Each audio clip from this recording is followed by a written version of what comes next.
는 오늘 재난의 시대 모두의 삶을 위한 공공의료의 가능성, 공공의료 아카데미 그 3강의 주제고요. 저는 오늘 진행을 맡은 사무처장 정인열입니다. 반갑습니다. 다들 바쁘신데 평일 저녁 이렇게 모여주셔서 감사하고요. 저희 먼저 대표님 연애 인사말 하고 그 다음에 변혜재 선생님 이제 강연 바로 이을 건데요. 저기 박재만 공동대표님께서 인사말 해주시겠습니다. 네, 반갑습니다. 음성 나오는 거죠?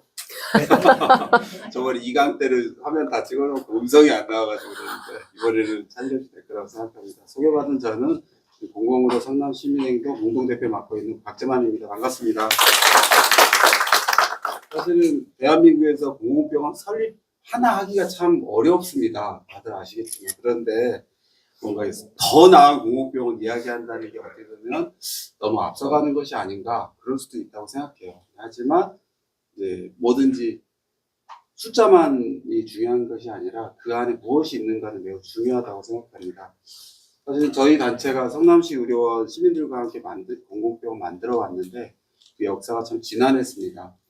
저희 지역에서도 그렇고 많은 분들이 성남시 의료원을 한국 공공의료의 새로운 희망의 씨앗이라고 많이 말했는데 지금은 현실은 좀 안타깝게 위탁의 그늘에서 그 씨앗이 발화가 충분히 못 되고 있는 것이 조금 안타깝긴 합니다. 하지만 시민들이 더 나은 시민들의 건강권 확보를 위해서 공공병원이 어떤 모습이어야 되는지는 계속 고민하고 만들어가고 있는 과정이라고 생각합니다. 우리 그 공공병원이 많이 변화되고 있다고 생각합니다. 예전에는 이제 취약계층의 한정적인 어떤 시의적인 측면이었다면 이제는 전체 시민들을 상대로 공공의료가 어떻게 보면 주류가 될 수 있는 걸로 많이 변모되어 있다고 생각합니다. 사실 오늘 주제는 그보다 더 나아가는 주제라고 생각합니다.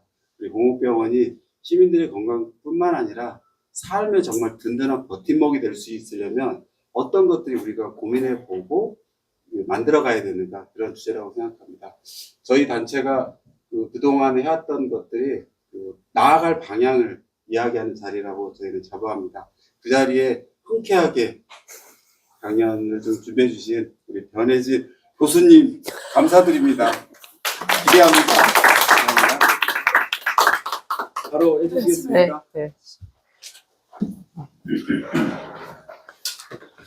박재만 선생님이 제가 이전에 활동 갈 때부터 계속 뵈가지고 제가 요즘 강의를 하는 게 있거든요. 근데 자꾸 놀리시네요. 어쨌든 앉아서 할까요? 왜냐면 이 파워포인트를 만져야 되는 것 같아서. 예. 아이고. 제가 노안이 너무 심해져가지고 요즘 안경을 바꿨다 하긴 해야 되는데 여튼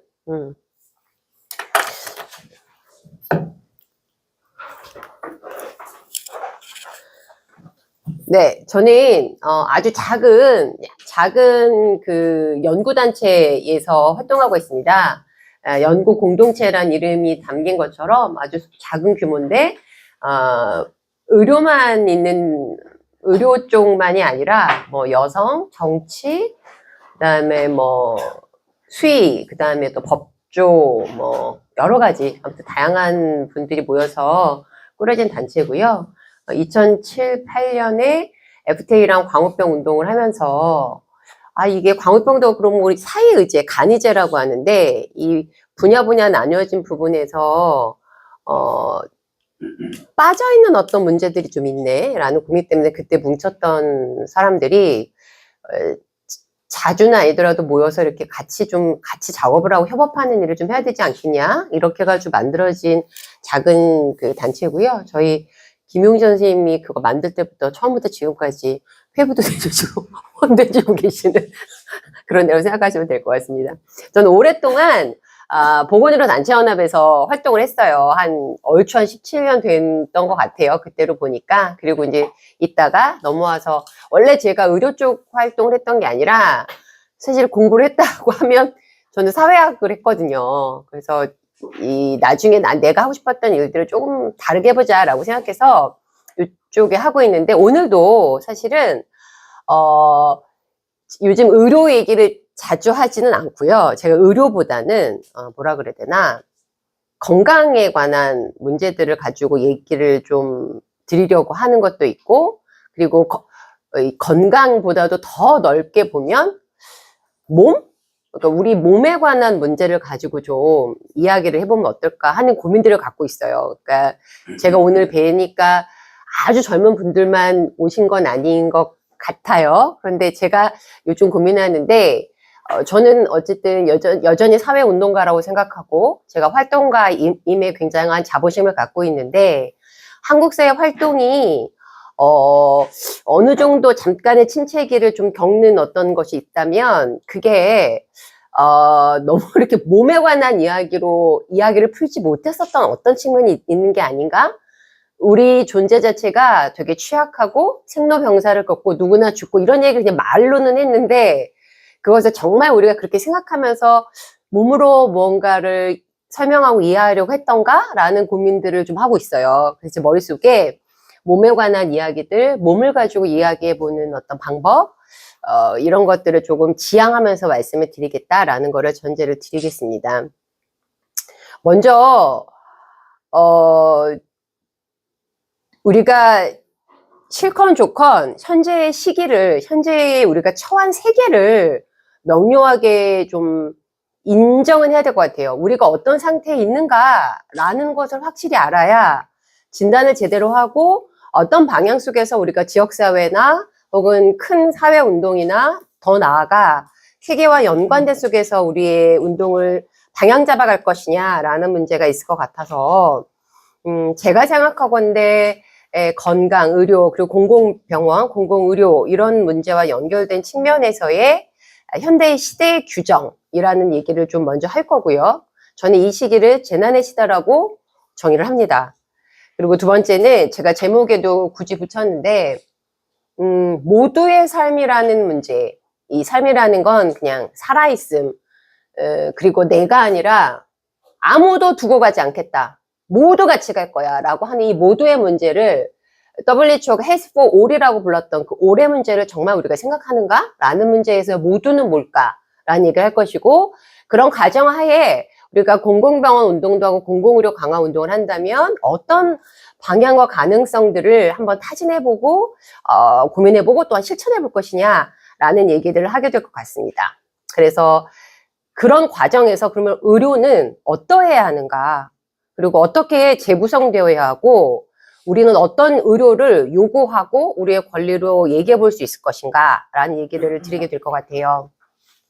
먼저 이 그림은 제가 코로나 때 강의 다닐 때 좀 썼는데 쓰지 말아야지. 세계가 이렇게 단순적이지 않은데 쓰지 말아야지. 그러고 이제 또 코로나 끝나고서 안 썼다가 말로 설명하는 것보다 확실히 이게 좀 설명이 편하더라고요. 그래서 다시 가져왔는데 이게 점점 하나씩 붙어요. 제가 처음 썼을 때만 해도 클라이밋 체인지 기후 위기만 있었는데 생물 다양성 붕괴가 맨 뒤에 붙었어요. 아마 더 붙을 것 같아요. 위기가. 근데 실제로 순차적으로 보면 가장 큰 문제는 생물 다양성이 지금 사라지고 있다는 건 정말 큰 문제입니다. 이 환경운동하는 사람들이나 얘기했던 문제라고 생각했던 것인데 사실 그 생물 다양성 세 가지거든요. 생물 다양성, 우리가 생각할 때 종 다양성, 종이 사라진다는 거 하나, 유전자가 사라진다는 거 하나, 하나가 되게 중요한 것은 생물이 살아가는 서식지가 없어진다는 거예요. 이 종 다양성, 생물 다양성 협약, 그럼 세 가지 전체를 얘기하는 것인데 그 생물 다양성이 거의 붕괴하고 있는 상황에 와 있다. 그리고 그 생물 다양성 붕괴와 더불어 우리가 이제 목도하고 있죠. 옛날 얘기도 아니고 뭐 미래 얘기도 아니고 우리가 그냥 당장 살아가고 있는 기후위기, 기후변화, 뭐 계속되고 있는 올해의 여름, 재난, 산불, 폭염, 뭐 엄청난 기후변화가 있고 이 기후변화로 인해 다시 또 생물다양성의 위기가 오기도 하고요. 그리고 그 이전부터 있었던 것인데 사실은 경제학자들이건 뭐 주류 경제학이건 아니건 지표를 보게 되면 큰 경제 위기가 있었어요. 오일 쇼크부터 있었고 우리 한국에 IMF 있었고 2007, 8년 위기 쭉 있었는데 2020년에 뚝 떨어지는 코로나 때문인 것도 보였으나 사실은 뉴노멀이라는 말이 나온 거 저성장의 뭐 정상화 이 얘기는 사실은 2007, 8년에 편하게 얘기할게요. 자본가들이 모여서 먼저 만든 용어예요. 이제 이전까지 그런 상승은 없다. 끝났다. 경제 성장이. 계속적인 이 2018년에 탁 크라이시스 위기가 딱 왔지만 계속적인 지지하는 성장률이 떨어지고 있는 이 상태가 이제 정상이야. 이게 뉴 노멀이야 라고 했던 그 용어가 이제 코로나 때 갑자기 이제 모두가 쓴 용어가 된 건데 그런 위기가 있었죠. 그리고 사실 코비드는 그렇게 보게 되면 되게 작은 위기였던 거예요. 근데 우리도 그 앞에서 손 잘 씻고 너는 이래라 막 우리는 여기서 엄청 큰 일이 벌어지는 것처럼 사실 여기서 얘기를 했지만 우리 뒤에 혹은 이 세계는 이런 방식으로 있다.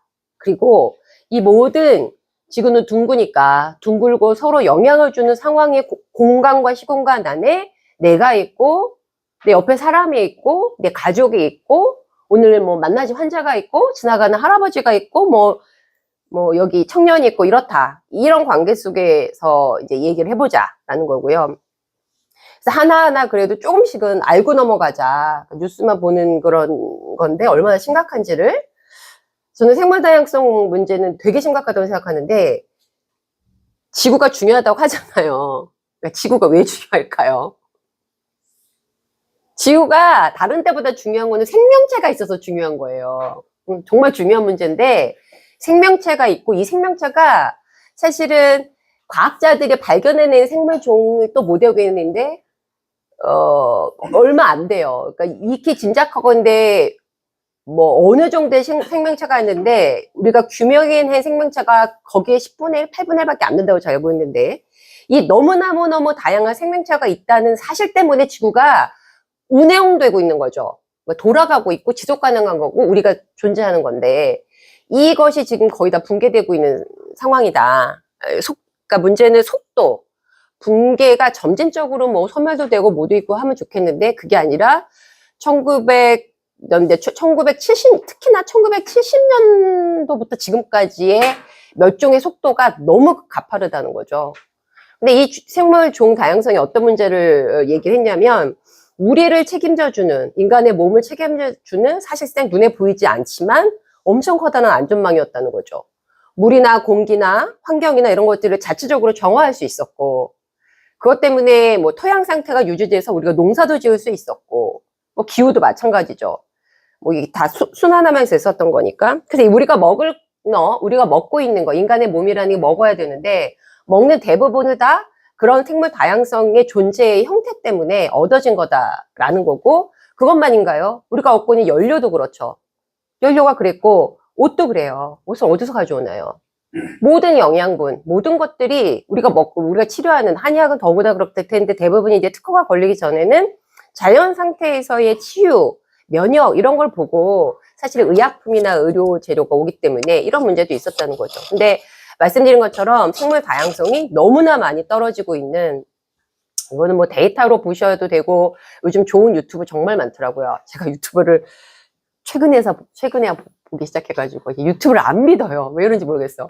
그래가지고 최근에 보긴 하는데 최근에 봤더니 좋은 유튜브들이 꽤 있어요. 그래서 보시면 굉장히 문제다. 그리고 제가 최근에 알았는데 3억 5천만 년 정도 존재했대요. 개구리 양서류가. 근데 대단히 놀라운 건 이 양서류 쪽이 지금 거의 다 멸종 상태로 가고 있대요.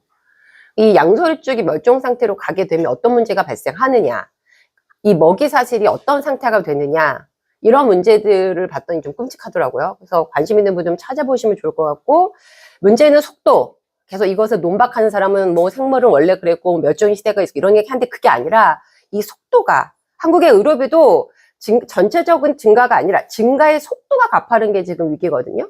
속도가 엄청나다. 그래서 이런 문제들이 있고 벌이 사라진다는 문제가 그래서 좀 크다는 거죠. 사실 이 벌을 그 소나무에 자라는 벌레들이 너무 많아져가지고 위에서 갖다 뿌렸잖아요. 산림청에서. 소나무만 죽인 게 아니라 방제를 했던 게 그 얘기하시더라고요. 이거를 원액을 다 뿌려야만 죽어가지고 원액을 뿌린 상태여서 당연히 많은 벌레들은 다 죽었고 꿀벌은 거기서 영향이 있다는데 이것만이 영향은 아니고요. 꿀벌에게 특히나 안 좋은 그 이름 못 외우겠습니다.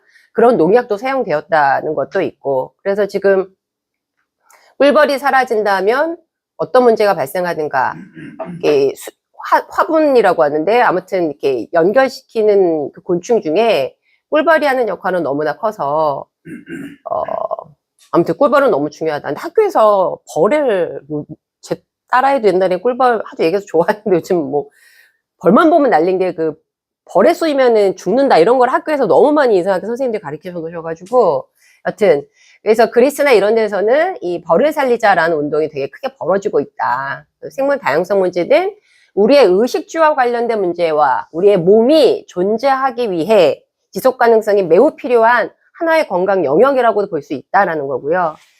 이 그림이 가장 쉬워서 사실 가지고 오는데 2008년에 논문에 나온 거였어요. 근데 기후 위기와 질병, 건강이 어떤 문제가 있느냐라는 것을 저희끼리는 가장 쉽게 2개의 직접적 영향과 나머지 뭐 6개, 5개의 간접 영향이 있어. 그런데 나머지는 모르치더라도 이제는 뭐 우리가 목격하잖아요. 실제로 기후 재난, 뭐 폭염, 혹은 홍수, 산불 이런 방식으로 직접적으로 사람이 다치고 죽고 뭐 찢어지고 이런 외상을 입고 이런 경우가 있고 폭염이 너무나 증가하는 관계로 외부에서 일하는 노동자, 외부에서 일하는 농민들, 한국에서는 사실 온열 질환이라고 불리는 질환에 쓰러지거나 이런 분들 중에 외부의 노동자도 좀 있지만 가장 많은 분들은 농사 짓는 농민분들이에요.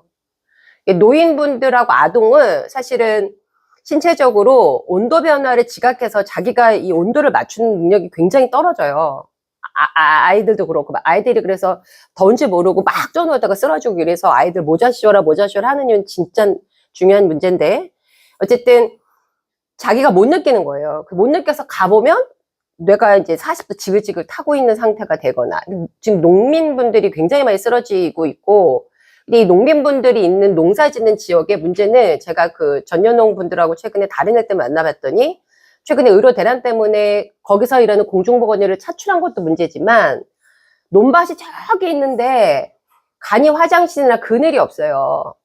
그래서 그런 그늘 설치 이런 것들을 요구해야 돼요. 보건의료인들이 농민들이 쉴 수 있는 그늘만 이런 것들을 해라. 아무튼 뭐 오늘 주제는 아닙니다만 이 폭염 문제도 굉장히 그 중요한 문제로 이제는 한국에 대두가 됐다. 근데 농민분들 보면 그 농사진 그게 자식 같거든. 그러니까 알면서 나가시는 거예요. 그래서 어쨌든, 그리고 또 때가 있잖아요. 그런 문제가 있고, 대기질 변화는 사실 기후변화를 요인하고 있는 온실가스의 대부분이 대기 오염을 온실가스하고 원인이 똑같습니다.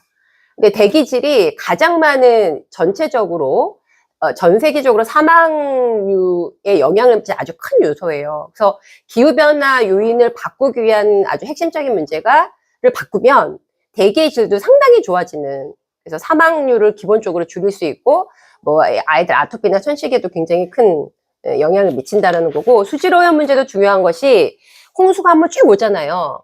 사람들이 물에 빠져서 재난만 중요할 것 같지만 물에 그렇게 한번 차고 쭉 빠지게 되면 오게 되는 수질 오염이나 세균이나 이런 문제가 또 많다. 그리고 뭐 곤충 매개 질병인 이 식량 부족 문제는 이따가 말씀을 드릴게요. 식량은 굉장히 지금 중요한 문제가 됐는데, 곤충 매개 질병은 우리가 사실은 여기 성남은 어떤지 모르겠어요. 서울의 중랑구는 말라리아 지역이에요. 그래서 환자들 오면 말라리아 검사하세요라고 오더가 나왔거든요, 여사들한테. 말라리아 환자가 발생을 한 거죠, 이제는. 그래서 말라리아가 아닐 거라고 생각하지 말아라. 그런 식으로 진드기건, 뭐 모기건, 이 곤충 매개 질환이라고 하는데 서식지가 변화하고 있는 거예요, 얘네가. 그래서 이런 식의 질환이 있고, 국내가 난민 인정률이 전 세계가 20%, 30% 되면 한국은 뭐 1%대 난민 인정이 안 되는 것도 문제지만, 전체적으로 유엔에 있는 난민의 정의에 기후 난민의 정의가 없습니다. 그러니까 기후 난민이어서 집이 하면 어디로 갈 데가 없어요. 이것이 어느 정도의 사회적 갈등이 있을 것이냐라는 문제가 있다. 세 번째는 이거 그냥 보여드리고 말게요. 2025년에 그러니까 내년도 경제지표를 IMF 발표를 했어요. 2, 3일 됐나? 근데 내가 놀라운 것은 경제가 회복률이 굉장히 더딜 거고 안 좋을 거다라고 하는 것 중에 왼쪽의 지표 보시면 경제가 이렇게 안 좋아지고 국가 부채 대비 이제 빚 갚느라고 돈이 다 쓰인다는 얘기인 건데요. 가난한 나라들이나 이런 데서. 문제는 국방비 지출이 이렇게 느는 거예요. 전 세계가 미친 듯이 전쟁을 하는 거예요, 지금. 왼쪽이 그거거든요. 전 세계 국방비 남을 죽이는 전쟁 무기를 사느라고 전 세계 각국 정말 미친 듯이 돈을 써서 지출이 이렇게 늘고 있어요. 돈이 없지, 당연히. 저기 윤석열이가 얼마 전에 그거 시연 한번 사느라고 그게 얼마였어요? 그 비행기 왔다 갔다, 저기 전투기 왔다 갔다 하는데 쓴 돈이 없지. 이 정도로 지금 생각보다 너무나 많은 군사비 지출과 경제적 위기가 지정학적 위기로 가고 있는 것이 보이고, 가난한 나라들은 이 부채를 갚느라고 너무나 지금 허걱허걱 하는 상황이다. 그리고 물가 인상률이 뭐 6%대 가까워 최근에 좀 잡혔다고는 하지만 전 세계 문제가 있다. 이거 뭐 우리나라는 이런 상황에서 경기가 안 좋다라는 게 중요한 게 아니라 경기가 안 좋아지면서 어려워지는 사람이 더 어려워지게 되는 상황이 된 건데, 한국은 그래도 불평등 지표에서 왼쪽에 보시면 이게 2020 언제적 자료더라? 20년쯤에 미국을 제치고 1위가 될 거라 그랬어요. 불평등 지수로. 원래 미국이 1위고 한국이 2위였거든요. 근데 최근에 제가 이번에 봤더니 이게 올해 자료인데, 세계는 내비두시고 중국이 지금 너무나 불평등이 커지고 있어요. 공공을 다 자산을 팔면서 지금 부호들에게 주고 있어가지고, 다음은 중국이 껴들기 시작했고, 한국은 떨어져요. 그나마, 불평등이. 왜냐면 이 속도가 문제였는데, 속도였으면 미국을 앞지르겠구나 했는데, 코로나가 삥 터졌는데, 잘한 거지. 한국은 코로나 때 사람을 일단 보호했잖아요, 초반에. 방역이 그때 중요했던 거예요. 경기랑 트레이드오프 하지 않고. 그래서 그나마 꺾일 거다라고 왼쪽에 예측했던 부분이 달라졌다. 자, 이것도 중요합니다. 코로나에서 사실 아까 생물 다양성의 붕괴 문제가 왜 중요하냐고 말씀드리는 거냐면, 사실 코로나가 갑자기 터진 게 아니에요. 이 자료 보시면 제가 앞에는 그냥 넘어가도 되는데 2020년부터만 보셔도 돼요. 2000년도 우리가 익히 기억해 볼직할 만한 연도부터만 따져보면 2000년부터 2020년까지 온 공식적인 팬데믹은 사실 2대륙을 넘으면 팬데믹이에요. 정의는 원래 그렇게 내리거든요. 2대륙을 넘은 팬데믹이 지금 6번째예요. 여기 안 들어가는데 지카가 있었죠. 조류독감, 메르스, 사스, 돼지독감, 지카, 코비드 이렇게 된 거거든요, 지금. 근데 얘네가 사라진 게 아니라 있긴 계속 있어요. 처음에 방역을 해서 차단이 되는 게 문제였던 거고. 근데 이 대부분이 사실은 갑자기 있던 게 아니라 원래 동물들이 살았던 서식지에는 자기네끼리는 괜찮은 바이러스였던 거. 근데 이게 얘네 서식지에 인간이 들어가는 거죠. 혹은 다른 가축이 들어가는 중간 숙주들이 들어가는 거죠. 대부분 공장식 축산이라든가 기타 등등으로. 여기서 한번 숙주가 거치면서 바이러스의 변형이 늘어나고, 이 변형이 지금 오고 있는 이런 문제로 아주 장담하는데, 대부분의 전문가들은 지금 주기가 5년에 한 번 정도 팬데믹이 오는데, 그 주기는 더 빨라질 것이다. 5년 안에 오고 아니면 3년이다. 근데 다음은 대부분 예측하건대 조류독감일 거다라고 판단을 해요. 원래는 코비드가 아니고 조류독감을 대부분 예측은 했거든요. 왜 빌 게이츠하고 존스 홈킨스 정책대학이 2019년 12월에 시나리오 해가지고 이렇게 컨퍼런스 했는데, 그 컨퍼런스 내용이 코비드하고 똑같았어요. 그래가지고 난리가 났고, 제가 그걸 캡처해놨었고, 막 외국에도 나오고 했는데, 문제가 제기됐더니 그걸 닫아버렸죠. 알면서 왜 그랬니? 근데 얘네도 안 게 아니라, 그냥 현재의 경로, 바이러스 연구하는 사람들은 그렇게 올 거다. 근데 지금 조류독감이 어느 정도로 문제가 됐냐면, 미국에서는 젖소의 우유에서도 지금 조류독감 바이러스가 검출이 됐고요. 새들만이 아니라, 문제는 이제 종은 넘은 거죠. 포유류 쪽으로 넘어왔고, 그리고 포유류한테 넘어간 것만이 중요한 게 아니라, 지금까지의 인간 사망은 이 소를 기르는 농장의 주인이 사망했어요. 여기까지는 괜찮아.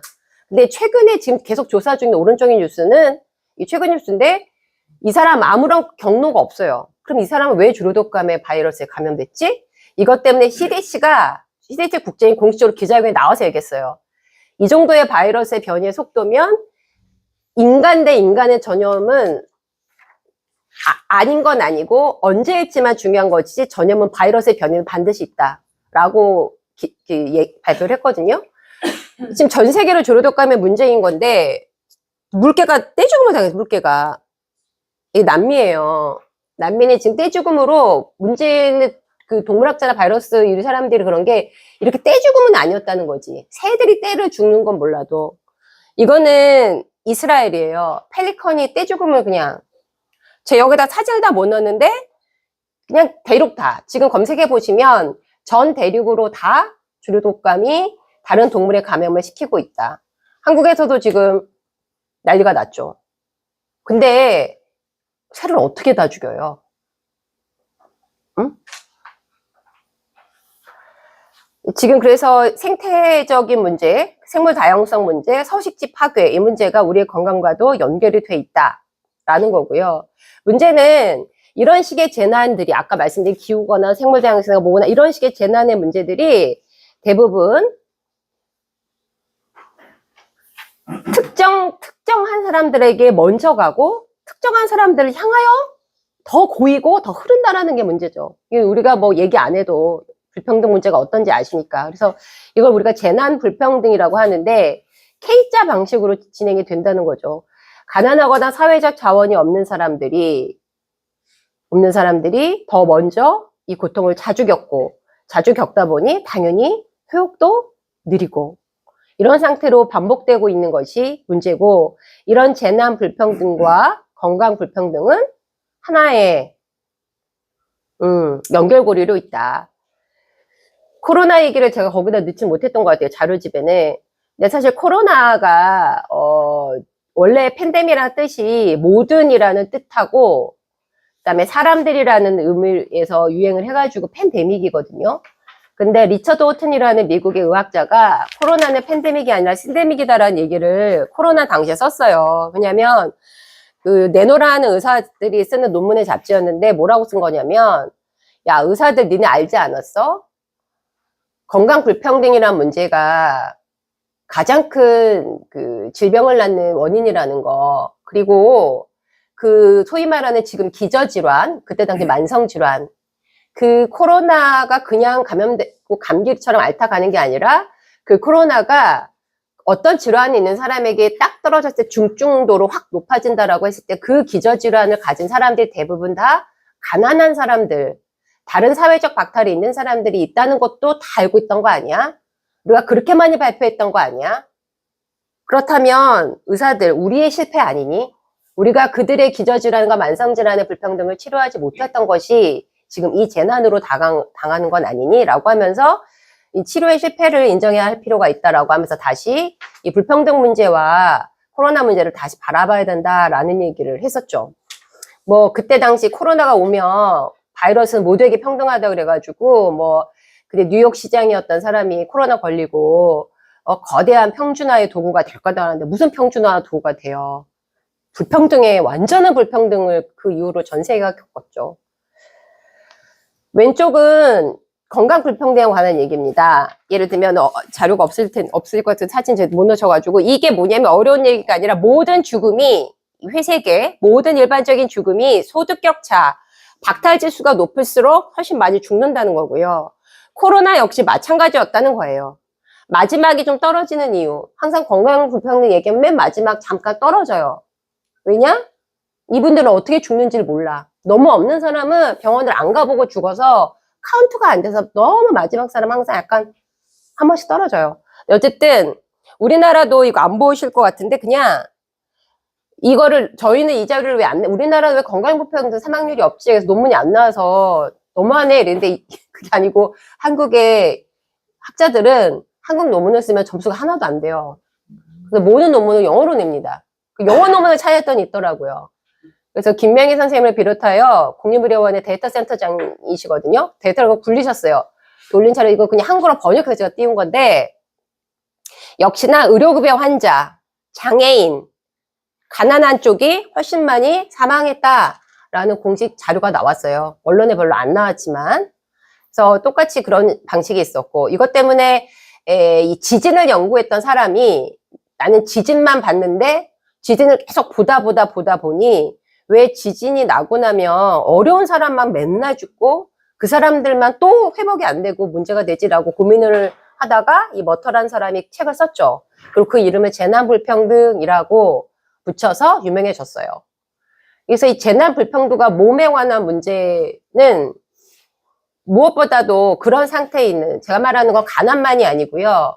신체적으로 박탈되어 있거나 신체적으로 결함이 있는 장애인들, 혹은 노인들, 그리고 자기 보호가 여전히 어려운 아이들, 그리고 상대적으로 박탈지수가 높은 여성들, 이런 몸의 취약성을 가진 사람들이 재난불평등에 훨씬 더 많이 가중치를 두고 어려워진다라는 얘기들을 다룬 겁니다. 근데 저는 이 책 중에 이 문제가 제일 언론의 관심이 식고 활동가들이 모두 떠나간 후에 아무도 지켜보지 않는 상황이 되면 이 재난은 빈곤층의 희생을 통해 엘리트들을 배불리 순환이 된다라고 쓴 게 있는데, 이걸 재난자본주의라고 누군가 얘기했죠.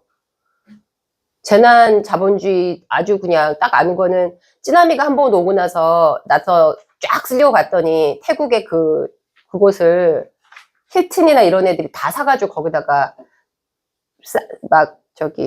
안 나가겠다고 철거 투쟁도 우리라 하면 빈민지 투쟁도 못하고 그냥 쓰고 나갔더니 그 땅 그냥 싸게 사서 리조트로 쫙 다 지어버리는, 이랬던 것을 재난자본주의라고 하는데, 뭐 지금도 마찬가지죠. 그 코로나 때 원래 여러 가지 어려울 거라고 했고, 4차 산업혁명 기억나세요?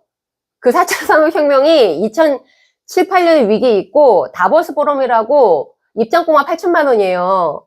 거기에 이제 부자들하고 각국 정부만 모여서 회의하는 그런 데거든요. 박근혜 씨도 가서 막 연설하고 그랬잖아요. 근데 그 모이는 거기에 가서 야, 이제 4차 산업혁명 하자라고 해서 그때부터 용어가 막 나온 건데, 그때 나왔었던 게 4가지였어요. 저성장의 그거 아니고 성장률 높일 수 있어. 부가가치 높은 거를 규제 완화하면 돈이 벌려. 그래서 4가지 했겠거든요. 하다가 각국이 아직까지도 보호하려고 하는 것이 농업이다. 농업에 관한 완전한 규제 완화. 그러니까 보조금 주는 거 없애라. 2번째가 실버 산업. 노인이 다 많아지니까 실버 산업 쪽으로 투자를 요양기관이나, 그러니까 보험사들 보고 요양기관 같은 거를 많이 먹으라고. 요양기관 돈 될 거다. 실버 산업. 3번째가 헬스케어였어요. 그 헬스케어를 한국에서도 우리는 보건의료라고 얘기하잖아요. 근데 꼭 그 사람들 헬스케어라고 썼어. 헬스케어? 그럼 뭐 있어 보나 봐.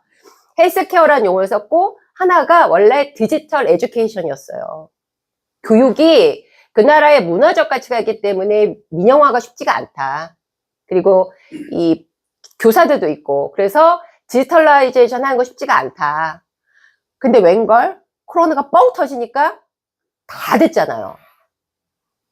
그래가지고 그때 풀어준 돈 때문에 지금 교과서 바뀌는 거 아세요? 내년에? 내년에 다 AI용 교과서 한다고 지금. 속 터져 죽겠습니다. 기업들에게 준 돈을 그렇게 푸는 거예요. 그래서 원격 의료니 이런 것들도 디지털 AI니 이런 게 그때 원래 투자하고 막 해서 여러 가지 법 규제가 있으면 코로나 때 다 풀려버리는 방식으로, 그게 재난자본주의인데, 활동가들이나 기자들은 제가 요즘 믿지 않으니까 그렇게 하는데, 아무튼 워치를 하지 않으면 넘어간다. 얘기를 좀 넘어가겠습니다. 이제 모두에 관한 얘기를 좀 할 텐데, 우리의 재난의 시대는 이렇게 제가 규정을 드린다면, 이런 연결된 관계 속에 있다고 본다면, 모두를 좀 되찾을 필요가 있다. 모두가 없으면 의미가 없다. 모두에라는 생각을 좀 하자라는 게 제가 사실 강조드리고 싶은 얘기인데, 저는 애를 되게 늦게 낳았어요. 결혼 늦게 했지만, 어쨌든 얘기가 좀 스토리가 긴데, 저희 어머님은 성령으로 잉태했다고 하는데, 아무튼 제가 너무 통증이 있어가지고 계속 피임약을 복용하는 상태였고, 그걸 안 하면은 통증이 그랬거든요. 어쨌든 간에. 근데 아무튼 아이가 어떻게 생겼어요.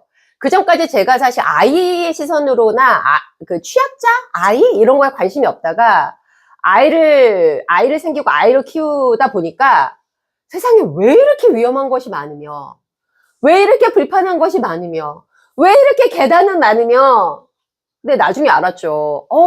내가 유모차를 끌고 넘어가게 되는 저 언덕을, 저 돌을 없앤 게 그 모멸과 수치를 겪으면서 목에 쇠사슬을 물고 버스를 멈추고 나도 이동하고 싶다고 했던 저 전장현의 투쟁이었구나. 그때 턱이 안 없어졌고요. 그게 2000년도, 오이도에서 2000년도에 70대 노부부님이 자식 보러 오시겠다고 했다가 돌아가시잖아요. 돌아가신 거를 자기 아내가 죽어가는 거를 보잖아요. 그 오이도 추락 이후에, 그리고 발산인가요? 또 한 번 추락 이후에, 우리도 이동하고 싶다고, 우리도 밖에 좀 나가보자고.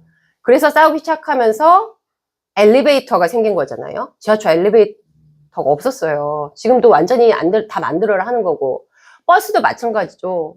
우리도 버스 좀 타게 해달라고. 그 저상버스 생겨서 제가 유모차 들고 타는 거예요. 아주 지친 노동자들이, 성남에서 서울을 다닌다며 그 지친 노동자들이 그들의 투쟁 속에서 엘리베이터 타고 다닌다는 거죠, 제 얘기는. 장애인에게 좋았던 어떤 시설은 노인에게 도움이 되고, 노인에게 도움이 됐던 건 아이에게 도움이 되고, 아이에게 도움이 됐던 건 취약자였던 돌봄 여성에게도 도움이 됐다. 그 하나의 친화의 도시는 아동 친화가, 그래서 모든 취약자들을 연결시키는 도시이기도 하다. 그런 것들을 보게 되는 것인데, 제가 이 몸의 취약성을 아이 때문에 공부를 하면서 돌봄 책도 읽어보고 하다 보니까 맞는 얘기더라고요. 했던 여성학자 쓴 건데, 그 누구도 너 홀로 이곳에 오진 않았다는 거야. 하다못해 아버지가 버렸어. 나중에 엄마도 버렸다 해. 하더라도 9달 동안 누구의 몸에서 나는 돌봄을 받았어. 뿐만 아니라 나는 누군가의 노동 때문에 오늘 점심도 먹고 밥도 먹었잖아요. 누군가 농사를 져준 거잖아. 애초에 인간은 혼자서는 존재가 아니에요. 그런데 대부분의 사회계약이나 사회제도가 아주 정신말짱하고 문서도 다 읽을 수 있고 뭐가 나에게 이득이 있고 뭐가 이득이 없는지를 이해하는 사회계약서에 문서를 쓰고 사인을 할 수 있는 사람들로만 가정하고 모든 게 사회제도가 구성이 돼요. 그러니까 우리는 너무 많은 걸 몰라서 따질 수가 없어. 집안에 의사 하나 아는 사람이 있으면 좋겠어. 누가 하나 변호사 하나 알았으면, 이런 얘기가 돌았던 이유는 모든 사회가 마치 그런 사람들로만 구성되어 있는 것이 사회야 라고 가정하고 살았다는 거죠. 근데 그렇지 않더라. 나는 혼자 이곳에 오지 않았고 누군가의 돌봄 속에 있었고 나 또한 누군가를 돌보고, 인간이 한평생을 살면서 누군가의 도움 없이 홀로 우뚝 서 있는 시간이 얼마나 되겠습니까? 오늘 우리가 누구의 도움 없이 이 자리에 있을까요? 그건 아닌 것 같아요. 그래서 저는 상호 의존, 독립성이라는 거를 너무 극찬을 한 거지. 독립적 존재가 돼야 돼. 어린애들부터도 다. 야, 열심히 공부해서 너도 독립적인 사람이 돼야지. 응? 아니요. 의존하는 존재들, 의존하는 것이 원래 우리고요. 상호 의존이 없으면 존재할 수 없어. 숨 쉴 수 없어. 저는 이 부분을 내 몸이 얼마나 취약한 상태에서 있고, 하다못해 우리 여기 한번 무너진다고 생각해보면 우리 그냥 이 자리에서 끝. 아무튼 우리는 되게 취약하다는 것을 인정하고 이해하는 거. 이거 동정적인 이런 게 아니라 내 존재가 취약하구나 라고 이해하는 거. 여기서 이제 많은 여성이나 이런 분들이 남성들에게 이제 따져묻는 부분이 있는 거예요. 그래서 자꾸 무임승차, 돌봄의 무임승차를 하려고 하는 그것이 특권일 수 있다. 함께 해나가고 누군가의 아이였던 자신의 그 고마움을, 누군가의 돌봄을 얻었던 그 마음을 상기하고 되새기면, 복권시키면 누구에게나 돌봄의 역량은 있을 수 있다. 그걸 개발시키자. 개발시키고 교육하고 무엇을 할 수 있는지를 가르치면 되잖아요. 그런 문제로 얘기를 좀 하자. 그래서 상호 의존하는 삶의 형태가 무엇인지를 스스로가 깨닫게 되는 거. 그래서 인간은 존엄하다라는 얘기를 백날 해봤자 무슨 소용이겠어요? 인간이 그렇게 존엄하게 9개월 동안이건 어쨌든 그런 이유로 세상에 오게끔 되었다면 그 존엄한 존재를 위해 사회는 어떠해야 하는가? 존엄하기 위해서 의료는 어떠해야 하는가? 존엄하기 위해서 우리의 도시는 어떻게 되어야 하는가? 존엄하게 돼서 우리의 경제는 무엇을 우선해야 하는가? 이런 방식으로 질문을 좀 바꾸는 그런 방식이 필요하지 않을까라는 생각이 있는 거고, 그래서 제가 얘기하고 있는 문제는 목 없는 이들의 몫이라는 표현을 제가 쓰는데, 이건 프랑스의 랑시르라는 사람이 쓴 건데 제가 꽂혔어요. 그래, 맨날 목 없는 이들의 몫을 아예 상정을 안 하니까 그 사람들이 뭐만 조금 요구하면 낭비라는 등 비용이 어떻다는 등 이런 얘기가 나오는 거예요. 애초에 몫을 상정하지 않은 몫이 얘기하기가 되게 어렵잖아요. 근데 우리가 생각해 볼 수 있을까? 목 없는 이들의 몫에 관한 문제가 제거되면 모두가 아닌 거예요. 누군가는 아니라고 우리가 인류를 선별하는 거야. 인류 선별을 낫지만 했을 것 같아요? 아니, 우리가 침묵으로 응할 때 분명히 기후변화가 이대로 멈추지 않으면 누군가는 죽을 거야. 알고 있어. 근데 침묵해. 아, 아프리카 아이들이 5초 만에 한 명씩 여전히 죽는데 결국 자기 근육을 다 태워가면서 제가 굶주림을 한동안 공부했는데 굶주려 죽어가는 것을 시간대로 보고 있으면 정말 사람이 미쳐요. 자기 몸을 안 죽으려고 자기 이 다 태우거든요. 지방이랑 이런 거. 마침내 자기 장기를 다 태워 살라고. 그 몸이 이렇게 기울어지는 이유가 있어요. 쪼그라드는 배만 남고. 그 아이들이 있어. 근데 우리가 침묵해. 왜냐면 세계의 먹거리가 3분의 1이 버려져요, 여러분. 너무나 많이 생산돼서 가격을 맞추느라고 여전히 버려져요. 근데 누군가는 굶어. 근데 이 문제는 우리 문제가 아니야. 우리는 누군가의 인류를 선별하는 거죠. 거기에 공모하긴 하는 거지. 어떤 식의 침묵으로든. 죄책감을 들으려고 하는 게 아니라 생각을 한번 해보자는 거예요. 목 없는 이들의 몫이란 무엇일까? 그 몫을 어떻게 되찾거나 함께 얘기해 볼 수 있을 것인가? 민주주의가 어떤 하나의 정치 형태가 아니고 민주주의라고 얘기를 하려면 민주주의는 그냥 행해져야 하는 것이고 그 민주주의는 목 없는 이들이 있고 누군가를 선별한다는 전제가 없어야 민주주의예요. 민주주의는 무조건 참여로부터 시작하거든요.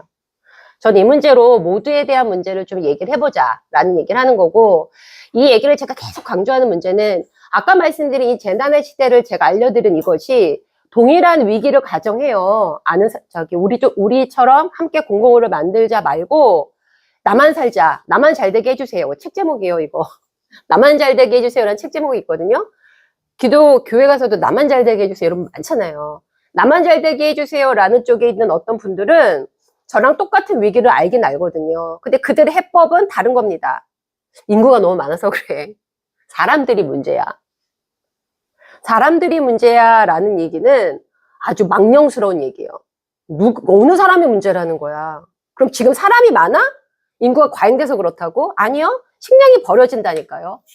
이 오래된 멜서스의 신화 학교 때부터 외웠더니 식량은 뭐고 아이는 기하급수적으로 이 말도 안 되는 얘기가 멜서스가 그때 당시 프랑스 대혁명 나고 나서 사람들이 막 뭔가 이렇게 할 것 같은 거니까 이 귀족이었고 목사였던 사람이 멜서스가 이런 얘기 한 거거든요. 두려워서 도시 빈민이 무언가를 할까봐. 근데 이게 아직까지도 우리 머릿속에 있어. 인간이 많아서 그래. 인간이 많아서 그래? 누구 죽여? 그 얘기는 성립할 수가 없어요. 저는 아무튼 이게 이데올로기적으로 굉장히 큰 문제로 지금 한국 사회에 재난의 해석 방법으로 와 있다. 그래서 대단히 위험하다라는 생각을 하는 거고요. 어쨌든 모두가 안전할 때까지 누구도 안전하지 않다. 재고 아닙니다. 기억하세요? 세계보건기구의 기구 얘기였습니다. 코로나 딱 터졌을 때 뭐라 그랬어요? 모두가 안전할 때까지 너무 멋있다고 생각했어요. 혁명을 하는구나. 우리 그때 막 아프면 쉴 권리 막 문화혁명 하는 줄 알았잖아요. 막 다 어디 갔지? 모두가 안전할 때까지 누구도 안전하지 않다. 맞는 얘기. 감염병 때만이 아니라 맞는 얘기예요. 이거는 제가 얘기를 오멜라스라는 데가 있어요. 모두는 이런 건데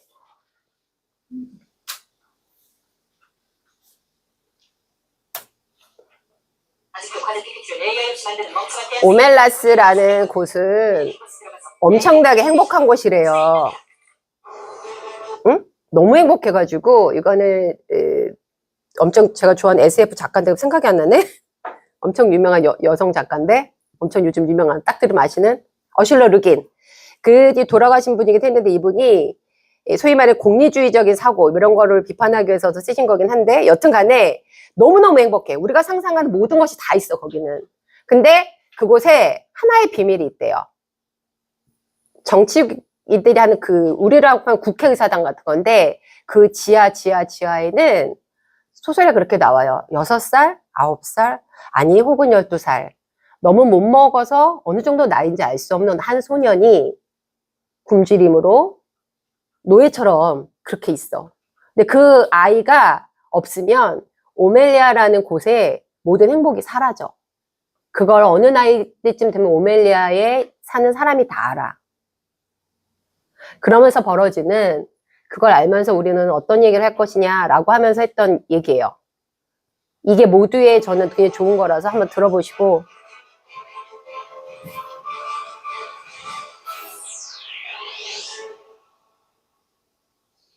뉴스룸의 앵커 브리핑을 시작하겠습니다. 판타지 소설의 거장 어슐러 르 빈의 소설 속의 도시의 이름은 우멜라스. 그것은 지상 낙원이었습니다. 도시는 아름답고 풍요로웠으며 시민들은 행복했습니다. 그러나 도시에는 불편한 진실이 감춰져 있었습니다. 행복의 전제 조건은 딱 한 가지. 단 한 명의 아이가 계속 고통을 받고 있어야 나머지 모든 사람들이 행복할 수 있다는 것. 모두는 알고 있었으나 슬그머니 외면했죠. 아직 그것을 받아들이려 하지 않았던 몇몇의 시민만이 어디론가 도시를 떠나갔고 오멜라스는 그 후로도 오랫동안 풍요로움으로 바뀌었습니다. 그렇다면 이 폭염의 세상에서 지상낙원은 어디일까? 아마도 차가운 에어컨 바람이 뿜어져 나오는 공간들일 겁니다. 모두는 필사적으로 그 시원함을 찾아서 땀을 식히곤 하죠. 그러나 에어컨이란 받침을 상징하는 무엇이기도 합니다. 찬기가 새어나가지 못하도록 창을 꼭꼭 반속해야 하는 도제성과 실내에서 뽑아내는 열기로 인해서 바깥의 기온은 더욱 올라가게 되는 역설. 그것은 쾌적한 실내에 들어와 있는 사람들이라면 알고는 있지만 애써 알고 싶지 않은 공공연한 그러나 불편한 진실입니다. 배달 노동자들에게 폭염수당을 한 청년은 자신이 일하는 매장을 돌면서 시위를 시작했습니다. 그들이 햄버거를 배달할 때마다 받는 돈은 건당 400원. 호구나 폭설 때는 여기에 100원을 더 먼저 받고 있었는데 그 원칙을 이제는 폭염에도 적용해달라는 요구였습니다. 어찌 보면 크지 않은 돈, 그 100원을 얻기 위한 뼈약듯 아래의 시위. 그는 말했습니다. 100원이란 저희가 폭염 속에서 일을 했을 때 받을 수 있는 어떤 존중감입니다. 펄펄 끓는 더위 속 바깥으로 나가기 싫은 이들을 대신해서 땀 흘리는 사람들, 심지어 목숨마저 위험해지는 사고들은 이어지고 있죠. 세상은 내가 아닌 타인이 흘리는 땀에 대해서 몰랐거나 모른 척했거나 알고 싶지 않았거나 모두가 풍요롭고 즐거웠을 가상의 도시 오멜라스. 모두는 그곳에서 행복했사. 사실 모두는 행복하지 않았습니다. 오늘의 앵커 브리핑이었습니다.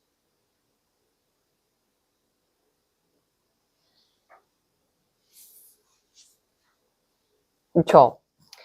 제가 말씀드리고 싶었던 모두도 이런 거라는 거죠. 그래서 여기다 잠시 쿠팡 정말 나쁜 사람들인데 지금 국회 청문회 국회 좀 세워보자라고 해서 서명운동 하는데 5만 명 돼야만 되거든요. 와, 제가 그거 보고 있으니까 더 안 느네요. 5만 명이 왜 이렇게 안 늘지? 3만에서 안 넘어. 그러니까 매일 보니까 더 안 늘어. 그래서 이거 쿠팡 안 하신 분들은 서명 좀 많이 하자. 그래서 그 유가족분들이 청문회 세운다고 뭐가 달라질까 하는 마음이 저는 조금 있지만 그래도 어떤 일이 벌어졌는지 알고 싶어 하시잖아요. 좀 서명에 함께 해주시는 것도 되게 중요한 것 같다. 그래서 어쨌든 모두의 개념이 이런 거다. 자, 돌아갈게요. 그래서 이제 의료 얘기 들어갑니다.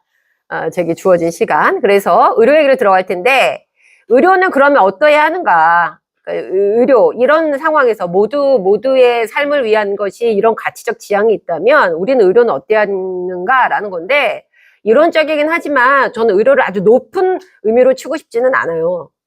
그러니까 자본주의 시스템 내에서 의료는 다분히 이중적 성격이 있습니다. 건강한 노동자로서의 복귀에서 계속적으로 임금 노동자거나 생활을 해야 되는 그런 형태의 사람도 또 있고요. 또 하나는 이 시스템이 계속 안정적으로 유지되기 위해서 어느 정도로는 복지국가로 해주는 통치성도 있고요. 그래서 의료는 자본주의 시스템 내에서는 되게 이중적인, 우리에게 필요이기도 하고, 그런 것이고, 그리고 제가 경험해 보건데, 건강이라는 게 개인이 막 노력을 한다고 되는 것도 아니고, 내가 건강해지기 위해서 모든 게 안전해야 되잖아요. 저는 천식 환자거든요. 대기의 질이 어떠냐에 따라서 저는 아주 막 왔다 갔다 해야 돼요. 그런 것처럼 어떤 방식의 환경을 만들어 주느냐, 우리 아이가 안전하기 위해서는 또 어떤 식의 기후나 이런 것들이 지속 가능하게 해줄 것이냐, 감염병으로부터 어떻게 보호할 것이냐, 이런 많은 문제들을 정의 내리고 하기 위해서는 소위 말하면은 가진 자들과 없는 사람들이 끊임없이 싸우는 그것으로 결정되어지는 거죠. 그리고 건강이 밑에 있는 얘기가 중요한 건데, 건강은 어떤 게 건강한 거야? 다 다를 수 있어요. 장애인의 건강, 노인의 건강, 아동의 건강, 정의 내리기 되게 어렵다. 다양성도 있다. 더 중요한 거, 건강은 일회성이 아니에요, 여러분. 여러분 오늘만 건강하고 내일 안 건강하고 싶으세요? 10년 건강하고 죽을 때 안 건강하고 아프다 가고 싶으세요? 아니에요. 건강은 지속 가능성이 있어야 돼요. 계속 추구돼야 되는 거예요. 그래서 그런 문제를 갖고 있기 때문에 건강은 모르겠으나 질병의 차이, 누구는 질병을 자주 얻고 누구는 질병을 자주 얻지 않고, 혹은 누구는 질병을 얻고 빨리 회복이 되고 그렇지 못하고, 그것이 또 아이한테까지 유전으로 뭐 되고, 이런 문제들은 대부분이 불평등, 사회적 기원, 사회적 조건이라고도 하지만 어째 더 포괄적인 사회적 시스템적 기원을 갖는다. 그래서 질병과 건강 이런 것들이 대부분 몸에 기록되어 있고 몸에 각인된다라는 얘기인데, 여기서 제가 몸 얘기를 하고 싶은 거는 제도나 정책이나 이런 게 아니라 내 주변에 있는 사람들의 몸으로 좀 얘기를 해봤으면 좋겠는 것을, 이제 어려운 말로 저희가 체현, 그런데 몸에 이제 깃들어 있다 이런 얘기를 하는 건데요. 몸으로 사람들 얘기를 기록하거나 보고 있으면 저는 의료인들이 이걸 제일 많이 잘 알 것 같거든요. 이 감으로 느끼는 거죠. 자주 이 몸에 안 좋은 상태를 보니까. 그런 방식으로 얘기해주면 참 좋을 텐데 라고 생각하는데, 이 사람이 어떤 식의 조건에서 있구나라는 걸 대부분 알죠. 그걸 몸이 말해줘요.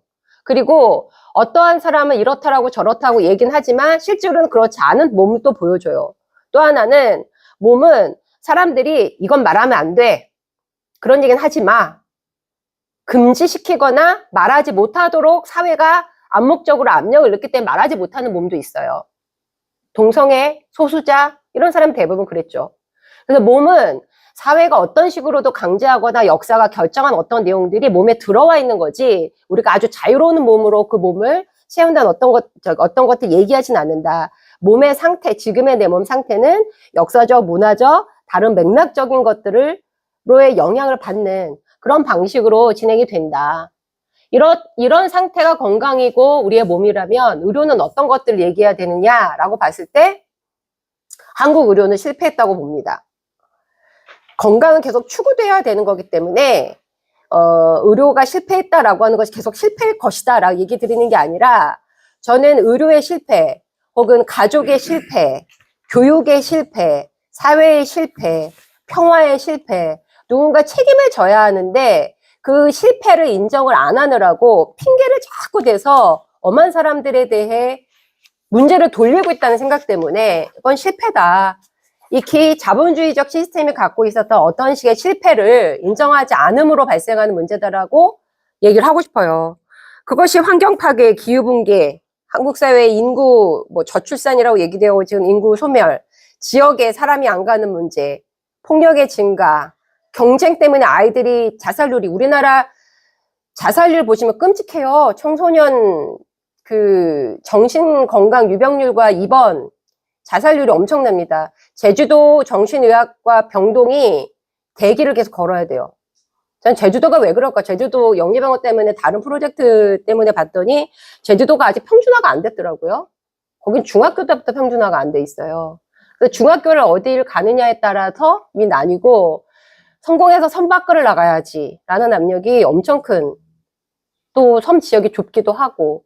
근데 10대와 20대 한국의 자살률은 지금 엄청나게 치솟고 있어요. OECD 1위의 자살률이, 문제가 이전에는 여성 독거였거든요, 노인들. 지금은 그건 조금씩 이렇게 떨어지고 있는데 20, 30대가 거의 막 전 세계 비교도 안 될 정도로 10대, 20대가 올라가고 있어요. 무슨 문제가 벌어지고 있는 것일까요? 저는 그것이 가족과 경쟁과 교육의 실패라고 봐요. 실패를 이제 인정하고 돌아보지 않으면 많은 사람들이 한국 사회라는 것이 한국의 이름으로 남을까라는 얘기를 하는 정도가 됐죠. 어쨌든 의료는 자본주의적 병적 위기의 실패 하나로 저는 좀 있다. 왜 그러냐면 의료비의 증가 속도가 너무 높아요. 그냥 높다 정도가 아니라 작년으로 완전히 정점 찍어서 지금 평균을 넘어서 있는 상태거든요. 이 상태로 올라가게 되면 문제가 굉장히 커질 것이다. 근데 그만큼 돈을 썼는데 사람들이 건강이 그렇게 평균적으로 나아지고 있느냐? 그렇지도 않다. 비효율적이었다는 얘기죠. 건강 불평등은 잘 사는 사람과 못 사는 사람의 소득 10분이랑 윗분이 했더니 남성은 11년 정도 차이 나고 여성은 6.5년 정도 차이가 날 정도로 잘 사는 사람들이 11년 정도 더 사는 불평등도 증가했죠. 게다가 낭비 의료는 엄청나서 불필요한 의료와 비급여 진료는 엄청나게 늘어났는데 미충족 의료는 미충족 의료대로 남아서 병원을 제대로 못 가는 사람들은 그대로 남아있고 병원은 엄청 커져서 일본에 있는 분들이나 이런 분들이 한국에 견학을 와서 대형병원 보신다고 아산병원 이렇게 한번 가주시면 이분들이 막 우와 이러실 것 같으세요? 거기는 의료인들이 첫 번째 질문 딱 앉자마자 첫 번째 질문 병원을 왜 이렇게 짓나요? 병원을 왜 이렇게 짓냐는 거야. 이 쇼핑몰 이 거대하게. 이런 병원이 필요가 없거든. 병원은 너무 비대화되니까 이걸 다 굴리려고 하는데 인력근 쓰기가 인건비는 줄여. 거기에 있는 병원 노동자나 의사를 포함하여 마찬가지입니다. 엄청난 착취와 노동의 소외가 있죠. 전공의가 전체 의사의 9.5%? 10%가 안 돼요. 전공의들이 멈췄더니 병원이 다 멈춰. 전공의들을 얼마나 해먹은 거예요. 그 값싼 인건비로. 당연하지. 전공의들의 배출의 모든 기준을 정부가 해온 게 아니에요. 우리나라는 그걸 병원협회에 해줬어요. 그래서 병원협회가 자기 병원의 돈벌이에 맞게 전공의 과를 정해요. 배출을 해. 그러면 내가 전공을 하고 나면 그 병원에 남을 수는 있어야 되잖아. 근데 남지도 못해요. 그러니까 어디론가 나가야 돼. 흉부외과를 하고 병원에서는 엄청나게 힘들게 일하고 나는 이 병원에 남을 수 있는 게 보장돼 있지 않으니까 얘는 가서 개원을 하는 거지.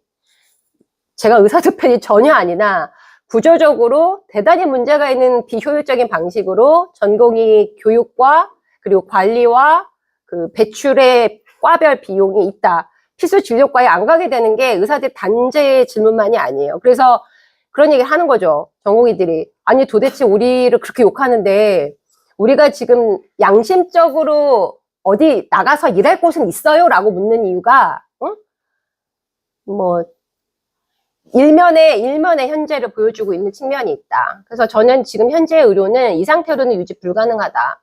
그래서 공공의료나 공공병원 운동을 좀 해보자 라고 하면서 함께 좋은 공공병원을 만들자라는 의미로 얼마 전에 여기 계신 분들이 아시겠지만 저희끼리는 성남을 공공의료의 성지라고 불러요. 근데 저는 진짜로 그 전태일 그 동사이고 거기 돈장도 있고 그 뭐 다들 이렇게 마크 있어요. 서울시에 가면 박원순 시장 때 했던 게 한 건데 뭐 이주 노동자 투쟁의 성지, 장애인 이동권 운동의 성지 이렇게 있어요. 난 성남이 공공의료의 성지라고 본다. 그래서 아무튼 그런 그 성남의료원이나 만드시는 과정을 보면서 지역 주민들과 함께 해보자 공공병원 이라는 운동을 시작을 했죠. 여기서 여러분 이 운동이 너무 힘들어 보이고 힘드시겠지만 힘든 건 당연합니다. 제가 찾아봤어요. 공공병원 운동을 한 전 세계 운동이 없어요. 우린 없는 걸 하는 거예요, 지금. 이게 정치 권력을 장악을 하고 정권을 우리가 잡아. 그러고 나면 쿠바나 이런 데서도 못 나가게 막고 막 그 도망가고 칠레는 다 도망가 버렸잖아요, 처음에. 가지 못하게 딱 나누고 여기서 일해. 뭐 벨기에, 유럽 맨 처음에는 정치 권력을 장악을 해야 돼요. 그리고 이 자본주의적 방식으로 운영됐던 게 얼마나 배어 있겠습니까?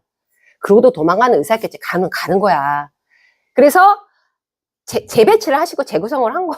우리는 지금 정치 권력 우리가 잡지는 않은 상태에서 지금 하려니 얼마나 힘들어. 제가 아이디어를 좀 얻으려고 막 찾아봤거든요. 없더라고요. 그래서 다시 물어봤지, 여러 사람한테. 없었지. 무너지고자 하거나 민영화되고자 하는, 문을 닫고자 하는 것을 닫지 마세요라는 운동은 좀 있었어요. 근데 전 세계에 없는 운동입니다. 굉장히, 제가 이거 잘 하고 나면 늘 농담이야. 제가 뭐 외신에 내야 돼 막 그런 사람들 웃는데 그게 아니라 한국에서 이런 운동을 시민들이 한다. 퍼블릭 헬스를 하라고. WHO가 코로나 터졌을 때 3가지 중요하다고 한 것 중에 하나가 어쨌든 개인 장비 뭐 쪽이 맨 마지막에 퍼블릭 헬스였어요. 여기 한국은 계속 하네, 이거 진짜.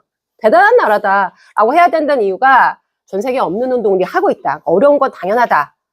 그런 상황인 거고요. 공공의료의 가능성은 어쨌든 저는 크게 보면 시장 중심 의료, 의료의 실패를 극복할 수 있는, 의료의 실패를 어떤 방식으로 다시 만들어 가볼까를 제시할 수 있는 의료다. 지금 의료비 증가, 인력 부족, 그리고 무엇보다도 불신. 의사 앞에 가면 할 말을 못하지만 저 의사가 내 돈을 뜯어먹으려고 하는 건 아닐까? 라는 이 문제들의 불신을, 이 사회적 불신으로 확대되고 있는 문제들을 어떻게 해결할 것인가? 라는 문제. 그리고 지역에 있는 의료 접근권의 불평등, 분만실이 없고 응급실이 없고 그런 거를 없앨 수 있는 운동이라고 생각을 하고, 아까 말씀드린 복합적 위기, 이 재난의 시대에 대응이 되는 그런 의료가이기도 하다. 그리고 마지막으로 아까 말씀드린 것처럼 이 의료가 아까 말씀드린 건강이라는 게 어떻게 결정되느냐라는 얘기를 드린 것처럼 의료는 우리가 생활하는데 필수적인 수단으로서 복권시키는, 의료가 무엇이다 라고 다시 정의 내리는 하나의 운동이 될 수 있다. 그리고 공공의료가 무엇보다도 좋은 건, 저는 사실 제가 생각했던 얘기는 아니고 이 운동을 하면서 안 거예요. 아, 그래, 의료 주권은 시민이지. 그러네. 우리가 세금도 내고 우리가 건강보험료도 내고 우리의 필요에 의한 것이구나. 그래서 우리가 바꿀 수 있는 것이다 라는 문제가 있고, 넘어가겠지만 성남은 어땠는지 모르겠는데 이 운동을 하면서 대화를 풍부하게 좀 열어놓으시면 지역사회의 신뢰가 회복될 수 있다고 생각합니다. 취약한 사람들에 대한 몸, 존엄에 관한 얘기, 이런 것들을 끌어안게 되는, 이따 돌봄 얘기 드리겠습니다만, 그렇게 됐을 때 우리가 아무도 버리지 않고 간다. 목 없는 이들의 몫을 상정한다. 라는 문제에서 민주주의를 재구성하고 재정의 내릴 수 있다. 민주주의는 실천이지 이론이 아니거든요. 민주주의는 실천이 안 되면 아무것도 아닌 얘기예요, 그게. 그래서 존엄의 보장, 미래가 뭐 세대 정의 이런 것들에 도움이 될 거다라고 생각을 하고, 그것 때문에 좋은 공공병원 만들기 운동법 출범 선언문을 이렇게 썼어요. 얘기 너무 많았다라는 비판도 있었지만 공공병원은 이런 것들을 할 수 있고 공공으로 이런 거다라는 얘기를 했었습니다. 그래서 이제 얘기를 제 상상력을 발휘하여 몇 가지만 제안을 드리고 얘기를 마치겠습니다. 재난 위기의 시대에 공공병원의 가능성. 이 홈페이지 제가 알려드린 거는 왜 알려드렸냐면, 영어긴 한데 우리에게는 구글 번역기가 다 있죠. 돌리시면 다 보실 수 있어요. 이걸 보시면 이게 그 해가 되지 않는 의료라고 해서 그 해를 끼치지 않는 의료라는 사이트에서 또 연결시킨 건데, 기후 위기에 대응하는 그런 병원을 바꾸자라고 하는 그런 데에 가입을 다 해라라고 열어둔 홈페이지예요. 우리나라는 이거를 이상하게 그 이회창 씨 형인지 동생인지가 국제기구 이런 거에 아무도 관심 없을 때 여기 대표로 가 있어가지고 전달이 안 되는데, 어쨌든 간에 제가 이거 봤더니 한국에서도 이상한 의사협회 누군가가 대표를 하고 있더라고요. 저는 그 성남의료원이 우리가 퍼블릭 헬스 하는데 이런 데 하고 싶다 하시면 좋을 것 같아요. 여기서 내린 몇 가지 지침들이 있어요. 어떤 방식으로 하고 어떻게 해라 라고 나온 얘기가 있으니까 함께 이거 제가 시간이 없으니까 보여드리지 못하는데, 오른쪽에 메뉴로 해서 이 다니는 이송차는 어떻게 바꾸고, 그 병원 안에 있는 만약에 뭐 푸드코트가 들어온다고 하면, 사실 병원에 꼭 푸드코트 있을 필요가 없는데 그 병원에 들어오는 푸드코트는 어떤 원칙이어야 하고, 병원을 어떻게 최소화할 수 있고, 어떻게 뭐 재생에너지 어떻게 쓰고 이런 얘기 다 있거든요. 나중에 한번 돌려보시라는 거고, 여기만이 아니라 WHO가 긴급보고서를 2021년에 냈습니다. 세계보건기구가 지금 너무 급해요. 원래는 세계보건기구가 기후 얘기 나오기 전까지는 21세기 전 세계의 건강 문제를 비만이라고 한 번 했었고, 두 번째는 항생제였거든요. 근데 바꿨어요. 제일 지금 시급하고 사람을 많이 죽이는 것이 기후변화다. 기후변화 모든 적극에 대처 안 하면 가장 많은 사람들이 죽을 거야 라고 공식 특별보고서 잘 안 냈는데 냈고, 거기에 이런 방식으로 기후 건강 행동을 해라 라고도 소개를 했습니다. 이것도 한번 읽어보시면 좋을 것 같아요.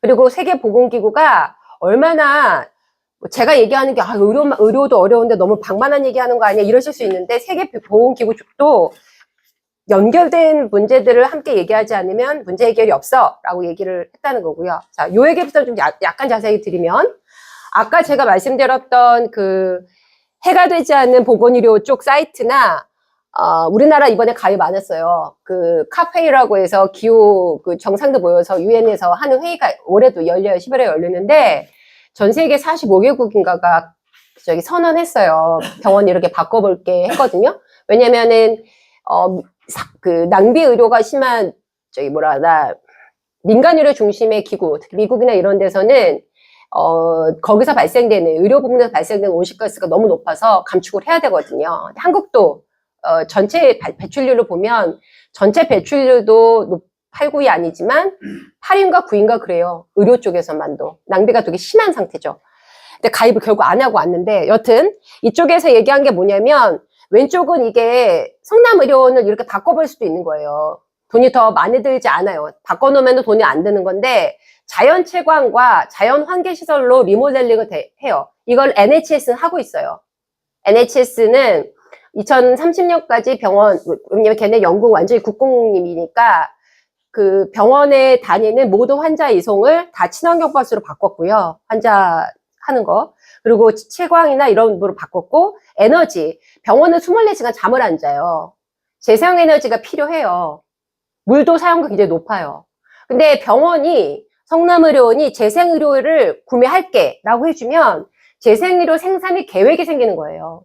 공공기관부터 에너지를 바꾸는 게 왜 중요하냐면 맨날 뭐 만들어도 안 팔리고 이 얘기 하거든요. 아니요, 단가가 더 싸요. 에너지가 훨씬 싸거든요. 그 에너지를 공공기관에 일정 부분 구매를 할게라고 하면 판매할 수 있고 이렇게 계획이 생기는 거죠. 그래서 공공기관이 우선적으로 에너지 전체를 100%로 바꾸자. 왜냐면 재생에너지로 바꾸는 게 더 안전도 해요. 지금의 전력보다. 그리고 이런 식으로 모델을 또 바꾸자. 가장 많이 할 수 있는 건 병원 내에 있는 대기오염도 사람들의 건강을 망가뜨리는 굉장히 중요한 요소이니 안에 다니는 차량을 뭐 전기차 논란은 많습니다. 단기간은 필요하니까 전기차로 바꾸는 방식이라든가 그 병원 안 얼마 미터부터는 안 돌아오게 하는 거고 셔틀버스를 많이 운영하면 되죠. 불편한 분들을 위해서 전기버스로 몇 분에 몇 대씩 계속 도는 거예요. 지역을. 이런 방식으로 바꾸는 것만으로 도움이 되고 마취가스는 찾아보시면 되는데 우리나라 아직 이걸 사용해서 그래요. 마취가스 다 바꿨거든요. 거기서 온실가스 질소 나오는 게 너무 많아가지고 외국에서는 이걸 바꾸자. 대체할 게 있으니까. 한국이 이것도 문제라고 하고. 그리고 과포장 용품이 제일 많은 데가 병원입니다. 일회용 포장지를 과하게 써요. 그게 위생인 것처럼. 응? 근데 사실 인력을 줄여서 그래요. 옛날에는 물어봤더니 서울대병원도 그냥 단순한 거 다 소독해서 쓸 수 있고 그걸 하는 노동자들이 있었대요. 다 감축을 해버리고 다 키오스크 바꾸고 자동화하고 사람이 없어. 그러고 나서는 다 일회용. 포장지가 이만큼. 병원 쓰레기 대단히 많습니다.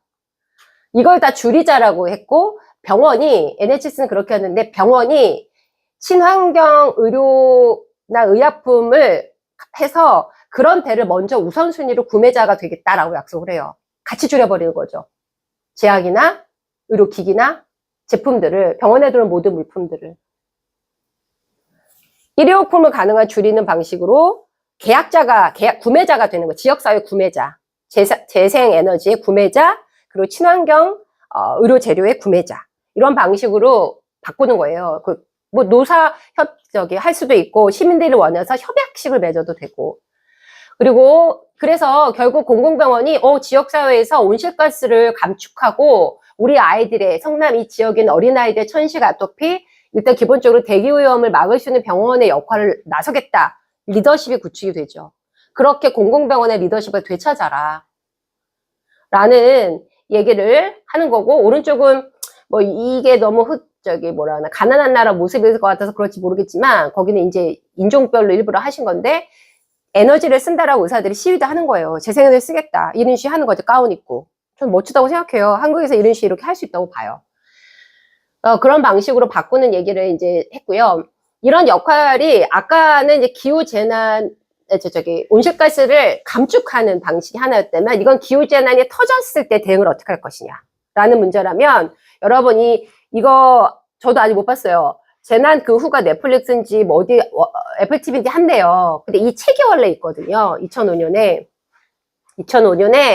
뉴올리언주에 그 허리케인 카트리나가 왔는데 이게 뭐가 문제냐면 엄청 죽었죠. 10,000명 넘게 죽었고 그 그 지역만 뉴올리언즈 주만 아마 1000명 이상 죽었을 거예요. 근데 병원에서 46명인가가 안락사를 시켰어요. 그게 나중에 밝혀졌어요. 결국 그 의사랑 간호사 기소는 안 됐거든요.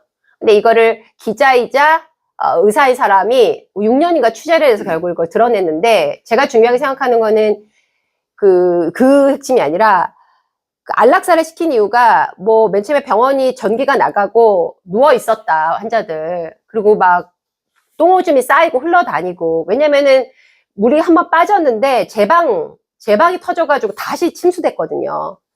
그래가지고 그런 상황이라서 어쩔 수 없었다. 그러면서, 근데 이게 사실 기업 거였어요. 그 버넷인지 베넷인지 기억도 안 나는데, 이게 민간 기업, 그러니까 미국 병원이 그렇잖아요. 기업이 이걸 갖고 있는 그런 영리병원이었는데, 이제 영리병원이었죠. 그래서 전화로 계속 묻는 게 나와요. 어떻게 하면 좋아? 뭐 했더니, 가만히 있어라. 그래서 2015년에 세월호하고 가만히 있어라, 일단. 알아서 하시 뭐가 될 거다. 근데 거기서 의사들이 환자 수보다 자기가 데려온 반려동물이 더 많아. 반려동물 때문에 막 울어. 환자는 뭐, 근데 결국은 죽여요. 점점 이제 환자들 많이 먹고 물도 뭐 없어지고 뭐 이렇게 환자들 죽여서 안락사가 되는데, 중요한 거는 그 옆에 체리티라는 공립병원에서는 환자 수가 2배였고 인력이 더 적었어. 근데 2명인가 밖에 안 죽여. 중요한 거는 그거는 여기 안 나오나 봐요. 중요한 거는 공립병원을 왜 살렸냐면 민주적으로 했어요. 회의를 같이 해요. 청소하시는 분들까지 다 해서 재난 상황이니까 4시간씩 모여서 환자들 브리핑하고 자원이 얼마나 남아 뭐가 있냐 묻고, 자기 자동차 가서 자기 에너지 다 빼와서 병원에 돌리고, 있는 그 모든 그 물품을 가지고 불을 비치며 다 모여서 회의를 해요. 환자를 최대한 살릴 수 있는 방법. 그리고 나중에 헬기가 왔을 때 저쪽 그 영리병원처럼 어차피 죽일 사람들이잖아 라고 하는 게 아니라, 돈으로 한 게 아니라 가장 힘든 사람부터 먼저 보내자는 결정을 합니다. 공립병원의 민주적 의사 결정. 사람을 돈으로 보지 않았고, 이 사람들이 누구나 참여해서 화장실 상태가 여기 막 똥어물이 넘치는데 청소한 분들 다 같이 모여서 민주적인 의사결정을 했더니 똑같은 재난 상황에서도 전혀 다른 결과가 나왔다는 게 이게 나와요. 영화에 나온지 모르겠는데 책에는 있어요. 그래서 공립병원들이 어떤 효과를 발휘할 수 있다라는 걸 보여주는 거였고, 어쨌든 보건의료인들은 기후재난의 최초 목격자는 아니지만 최전선일 수밖에 없어요. 여기도 병원은 소개시키지 못하거든요. 도망 못 가게 해. 환자가 있는데 어떻게 떠나? 물론 의사도 도망갔어요. 근데 마지막에 최후의 보루예요. 공공의료원은 우리가 만들었지만 성남의료는 여기서 재난이 터지면 마지막까지 그 사람들을 지켜야 합니다. 그럴 때 우리는 어떤 방식으로 해야 하는가? 어떤 재난의 메커니즘을 가질 것이냐? 공공병원 코로나가 또 온다 하면, 다른 게 온다 하더라도 감염병이 또 올 때 어떻게 할 것이냐? 이거를 훈련시킬 수 있는 방식의 모니터와 뭐 교육, 이런 것들이 공공병원은 우선으로 이루어져야 한다. 그럼 교육할 수 있는 사람들이 들어와야 되고, 시간도 줘야 되고, 배분도 해야 되고, 이런 것들이 이곳에 있을 필요가 있다라는 얘기 드릴 거고요. 제가 아까 이게 직업병이었는데, 저걸 X자로 붙이지 저러면 떨어지는데. 저는 저걸 너무 많이 붙이던 사람이라, X자에서 해야 되는데 떨어질 텐데, 이런 얘기를 들리다가, 오지랖이다. 저는 프랭카드가 떨어지면 너무 내가 막 불안해. 프랭카드를 붙이던 사람이라가지고. 끝에 항상 X자로 하셔야 돼요. 그래서, 시간이 없으니까 넘어갈게요. 그 다음에 또 하나는 꼭 해보고 싶은 거기도 한데, 그 굿푸드를 체험하는 공간이면 좋을 것 같아요. 그러니까 공공병원이 누구든 여기서 밥을 먹어야 되잖아요. 24시간 먹어야 되잖아요. 그런데 사실은 온실가스의 배출에, 전체 배출의 27%, 최소가 26%에서 27%고, IPCC라고 해서 정부간 기후협의체에서는 37%까지 잡았어요.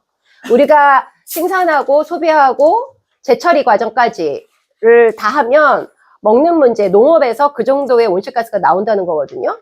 근데 이거는 생태학적 농업이 아니라 우리가 알고 있는 기업식 농업, 그 농약을 만들거나 연료화하는 그쪽에서 나오는 온실가스가 엄청나서 먹거리를 바꿔야 된다라는 게 지금 누구나 인정하는 문제인데, 오른쪽에 있는 캠페인은 NHS 쪽에서 하는 건데요. NHS가 아니라 서스테인이라는 유명한 올리버라는 요리사가 시작한 건데, 이 사람이 사실 영국은 학교는 완전히 민영화됐잖아요. 근데 그 공립학교 아이들이 정말 정크푸드를 먹어요. 거기 가서 올리버라는 유명한 셰프가 아이들을 위해서 계속 요리를 해주죠. 애들이 맛없다고 안 먹어. 너겟이 맛있거든. 버려 막. 근데도 해줘. 그리고 나서 너겟이 어떻게 나는지 알아 얘들아? 이거 뭐 유튜브에 다 있습니다. 얘가 설명해줘. 너겟이 야 너 닭을 이렇게 키워가지고 애들이 으악 그리고 그 다음부터 맛있어요 라고 따뜻한 음식을 좋아해요. 가난한 사람들이라고 취향이 없겠습니까? 가난한 사람들 입맛이 없어. 우리는 대부분 가난한 아이들이 구제하거나 도움을 줄 때 이렇게 통째로 뭔가를 식은 도시락, 응? 뭐 이런 식으로. 제가 이거 한동안 먹거리 꽂혀가지고 물어봤더니 막 그 비행기에 남는 식재료 있잖아요. 그거를 이제 가난한 아이들 많이 갖다 주나 봐요. 근데 그 신부님이 얘기해 주시는데 그 굶었다가 먹으면 그게 너무 맛있는 거야. 그 찬 거를 얹혀가지고 또. 어쨌든 이 얘기하면 제가 너무 막 저는 먹거리 운동한다면 제가 또 옵니다 여기. 근데 아무튼 이 굿푸드가 되게 중요한데 이 음식을 바꿔내면 이 사람이 병원을 바꾸려고 해요 이제.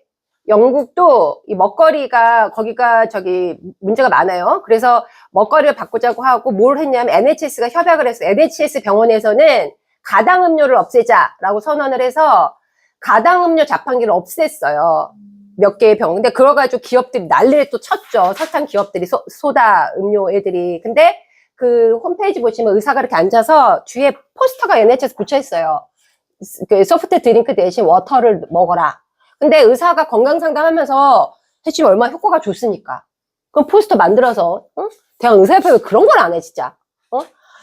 그래가지고 병원에 그걸 없앴어요. 물을 먹자. 그런 운동을 벌이는데 저는 이런 걸 할 수 있다고 생각해요. 기저질환의 대부분이, 만성질환 대부분이 먹거리를 바꾸면 상당히 많이 나아지는 것은 이미 대규모 연구로 끝났어요. 이 논쟁은 제가 먹거리 강의 주시면 그 전문가들이 이미 끝냈어요. 먹거리 산업계 다 붙어. 내가 싸워볼게 해서 전문가들이 이거 대규모 연구로 끝냈는데 시기를 조절하는 게 되게 중요하다. 기후도 살리고 건강도 살린다. 나왔고요.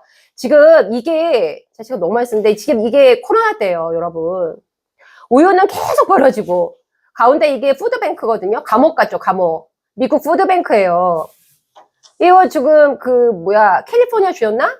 5살도 안 돼 보이잖아. 애가 밥을 못 먹어가지고 도시락 바들을 배달 왔다 찍었던 거고 야채도 다 버려졌잖아요. 여기 캄보디아 아이들 학교가 멈추니까 교육이 멈춘 게 아니야. 하루에 한 번 겨우 밥을 거기서 먹었던 애들이 계속 밥을 못 먹었어요. 학교는 교육하는 게 아니라 밥을 먹이는 곳이기도 하거든요.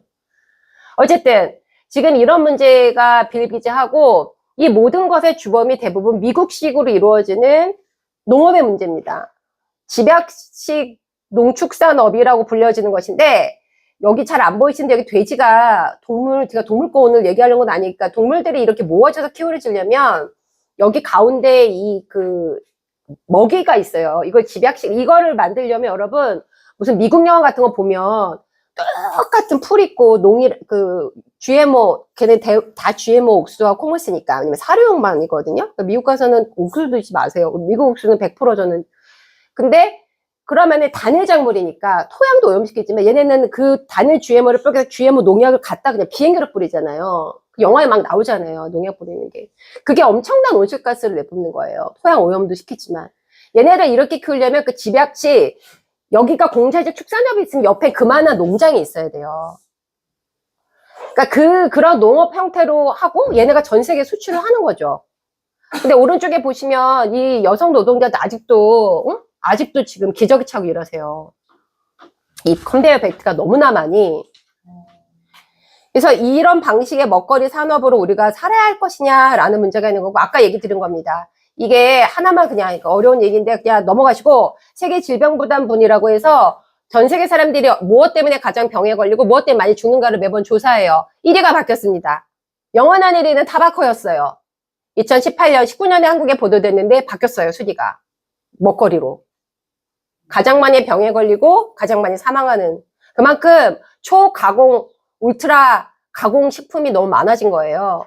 울트라 가공이 가능해지려면 무조건 3개가 더 들어갑니다. 설탕, 소금, 지방. 삼형제죠. 그래서 이게 공식 발표가 돼서 먹거리를 바꿔야 된다는 얘기가 엄청났고, 먹거리의 대부분의 요인이 여기 코로나의 요인이라고 했던 이 만성질환의 요인의 대부분이 먹을거리로 인하여 연관되어 발생한다. 그래서 먹거리는 굉장히 바꾸는 것이 중요하다라는 얘기를 드리는 거고, 자, 오른쪽에 이것도 잘 안 보이실 텐데, 얘기한 게 뭐냐면, 초가공 식품을 안 먹는 게, 초가공 식품이 가장 많은 건강에 안 좋은 요인을 낳는다는 건데, 2급 발암물질인 건 아시죠? 가공된 붉은 육류. 가공된 붉은 육류에 들어가는 다른 그 오래하게 그걸 만들려고 하는 다른 가공 첨가물이 발암물질이에요. 근데 우리 학교 급식에 아주 나오잖아. 이 얘기 할 때마다 좀 황당은 한데. 여튼 간에, 자, 초가공식 붉은 육류 이런 게 나오고, 문제는 염분을 아직도 너무 많이 먹는데요. 한국이 많이 줄었다고는 했는데, 2,500. 많습니다. 설탕은 가능한 건강에 효과적인, 내가 건강이 좀 안 좋다라고 생각했을 때, 좀, 그래도 줄여보자라고 마음을 먹으시려면 그냥 외우시건데 하루에 첨가당, 자연에 있는 거 말고 첨가당은 작은 티스푼으로 6티스푼 이상 드시면 안 좋다. 뭐 이런, 아무튼, 이런 방식으로 하면 건강에 효과가 있다라고 해서 나온 게 녹색 처방전이라는 게 있어요. 오른쪽에 보시면 이게 다른 나라에서는 녹색 처방을 내려. 이 사람이 이러이러하게 많이 산책을 하고 이런 시기를 바꾸고 하세요 라고 하면 환경에도 좋고 기회도 좋다라는 거고, 이 왼쪽에 나온 식단은 뭐냐면 공식적으로 많은 대규모 연구자들이 발표를 해버렸어요. 지속 가능하고 건강한 먹거리를 먹으려면 요 기준선에서만 먹어라. 이거는 베지테리언이나 이런 사람들을 위한 건 아니고, 어쨌든 이렇게 먹어야 된다라고 얘기를 했어요. 그래서 저는 여러분들한테 선택을 해보라고 말씀드리고 싶은 거죠. 지금 세브란스, 서울대 다 CJ가 먹어 삼키고 있어요. 그래서 어플에다가 입원 환자의 등록을 넣으면 이렇게 아프다 그러면 여기다 장바구니에 넣고 집까지 배달을 시켜줘요. 저희가 지금 이거 막고 있거든요. 왜냐면 개인 환자 정보가 기업에 가는 거다라고 저희가 막고 있어요. 왜냐면 아플 때 그걸 해주면 엄청 좋은 것처럼 느껴요. 얘네가 정말 조리식품으로 먹고 살고 있는 거고 거의 동남아를 다 잡았거든요, CJ가. 맨 오른쪽에 있는 이거는 고기가 몸에 안 좋다고 했더니 배양육이랑 실험실에서 배양한 거예요. 소고기 피 가지고. 소는 안 죽였다고 하는데 소피는 어디서 나오나 몰라. 아니, 소도 아니야. 송아지. 송아지 피로 하는 거거든요. 그래서 이거는 누가 갖고 있게요? 임파서블 버거 엄청 먹어요. 빌 게이츠 겁니다. 빌 게이츠가 요즘 제일 많이 하는 게 땅을 사는 거예요. 무엇이 먹거리가 될지 알고 있는 거죠. 땅을 사고 어플을 제가 해봤어요. 그래서 너가 있는 땅을 찍어 보내주라 그럼 땅을 이렇게 보내주면 제가 땅이 없어가지고 그러면 너는 이 씨앗을 사고 이거 장바구니가 딱 열려. 대부분 지네가 갖고 그 다국적 기업의 종자죠. 요거 하고 농약 이렇게 뿌리고 몇 회를 주고 전 세계를 장악하겠다는 거예요. 무시무시한 일인데 오늘 농업일은 아니니까. 이게 다 베지닥터인데 요양협회도 CJ 넘어갔어요. 오른쪽은 NHS가 하는 겁니다. NHS는 어린아이들에게 공식적으로 잘 먹으라고 어플을 엄마들이 가입을 하면 이게 건강에 좋다라고 여기 레시피도 다 줘요. 이렇게 하면 이런 거를 공공히 하면 되잖아요. 건강보험공단이 이런 걸 해야죠. 오른쪽은 녹색 처방전이에요. 지역에 녹색 그 라운드 그 병원 옆으로 해서 산책길을 만들고 옥상에 가드닝을 합니다. 와서 그 숲속에 앉아있게 하고 여러 가지가 좋다고 해서 그런 걸 하는 거고요. 저 이거 성나물에서 한번 해봤으면 좋겠는데 푸드 에즈 메디슨이라고 해서 먹는 것이 치료약이야 해서 이게 캘리포니아 쪽에서는 시작을 했고 굉장히 효과가 좋았더라고요. 지금도 하고 있더라고요. 비영리 이제 민간 단체랑 지역 주민들이 같이 한 건데 노인분들이나 독거 있는 이런 분들이 커뮤니티 이렇게 와서 밥 먹으세요. 배달해 준 거로는 안 돼. 이분들이 두렵거든요.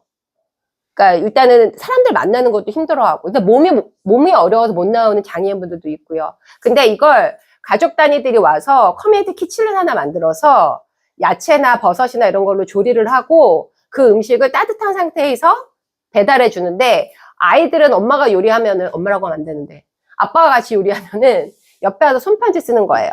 뭐 제 딸아이 그러면 저는 9살 이다인인데요. 아, 먹기 싫었지만 엄마가 오라 그래도 할머니 요즘 어떻게 지내세요? 할머니 밥 맛있게 먹으세요. 애들이 손편지를 써. 그리고 모두 똑똑 두드려고 열면 이분들이 점점 마음을 여는 거예요. 그리고 그 공간으로 나오기 시작하는 거죠. 근데 저는 이게 굉장한 효과가 있었다라는 걸 봤어요.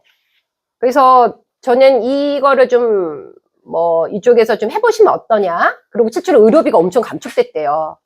메디케이드를 중심으로 했거든요. 미국은 가난한 사람들이 가입하는 메디케이드가 있는데, 메디케이드 쪽에서 그 공범을 하는 사람들하고 함께해서 이걸 진행을 했어요. 먹거리 운동이. 그래서 보시면 나중에는 이렇게 유기농 채소 밭을 만들어서 밭을 다 자기네 식자재를 여기서, 그리고 젊은 애들 중에 이거랑 관련돼서 뭘 하고 싶은 친구들이 여기서 자원봉사를 하면 미래에 그 비전을 주기도 하는 거예요. 그래서 지역 공동체가, 게다가 이번에 다문화 지역에 가서 정치적으로도 했고, 너무 놀라운 것이 메뉴예요, 여러분. 제가 이거 사진 작게밖에 못 넣었는데, 오늘은 어떤 걸 하고요, 오늘은 어떤 걸 하고요. 일방적으로 취향이 없어 가난한 사람을 주는 대로 받아 먹어, 이 시스템이 아니라는 거죠. 우리는 오늘 따뜻한 뭐뭐뭐가 야채가 들어간 스프고, 김치찌개 끓이려면 오늘은 두부를 넣고 이런 김치찌개야 라고 존중감 있는 식사, 그 따뜻한 식사로 사랑을 전하는, 이걸 공공의료에서 같이 함께 했어요. 그래서 저는 이것도 제가 사이트 여기 안 넣어놨나요?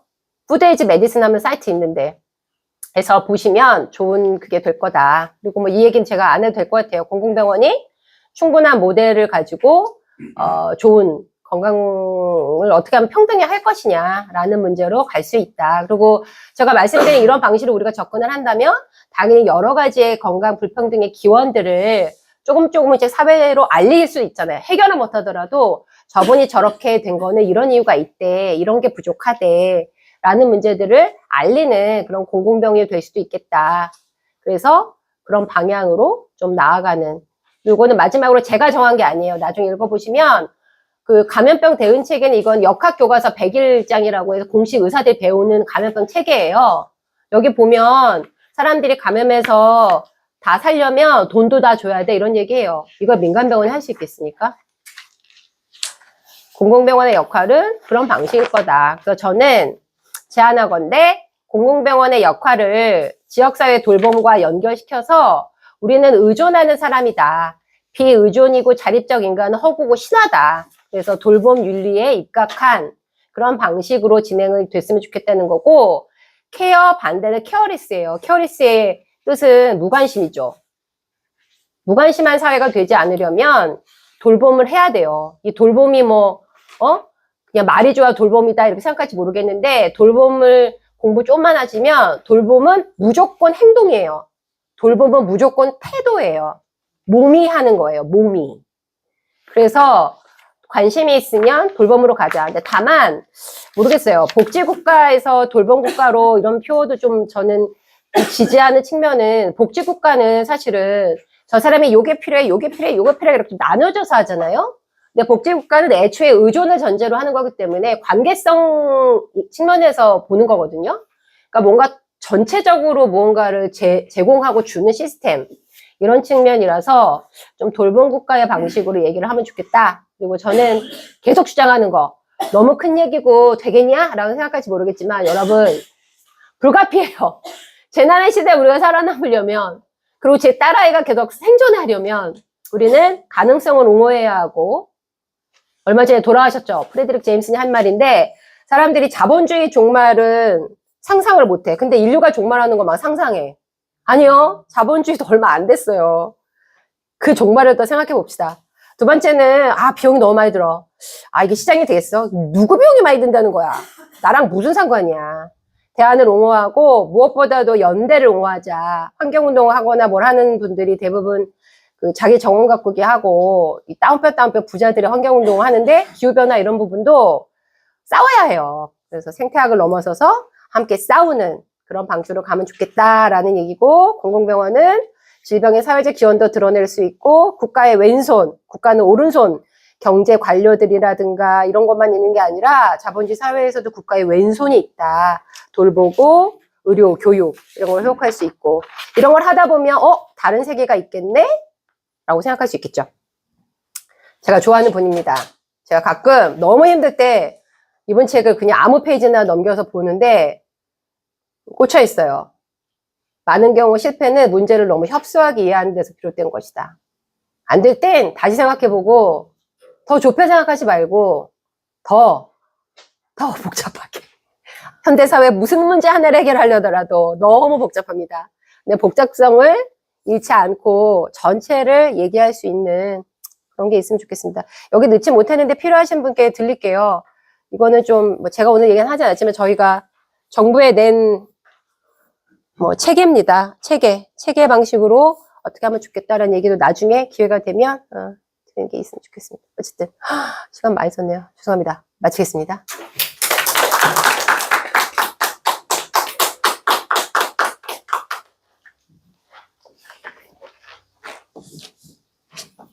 오늘 굉장히 폭넓게 전체적인 어떤 개념을 다 설명이 다 들어간 것 같아요. 그래서 정말 긴 시간 열성적으로 강연해주신 변혜재 선생님 감사드리고요. 혹시 질문 있으실까요? 저희가 딱 10분만 시간이 늦었는데 10분 정도만 다 주셨습니다.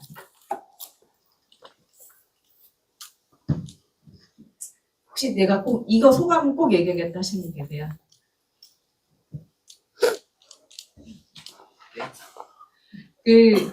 저희 성남시 아까 우리 성남시 의료 설립한 게 전 세계도 없던 운동이라고 하셨잖아요. 네네네. 여기에 다 그 산 지인들 설립운동 하셨던 분들이 그래서 정말 지금 이제 대학병원 위탁을 지금 막는데 지금 다들 애쓰고 계시고요. 저희도 이것도 어떻게 보면 또 전 세계에 없던 운동인 것 같아요. 그래서 또 저희가 우리 시민행동이 또 해야 할 역할 오늘 강연 통해서 또 모색하는 자리가 된 것 같습니다. 이상 오늘 강연 해주신 우리 성감제 아카데미 마치겠습니다. 감사합니다. 고맙습니다.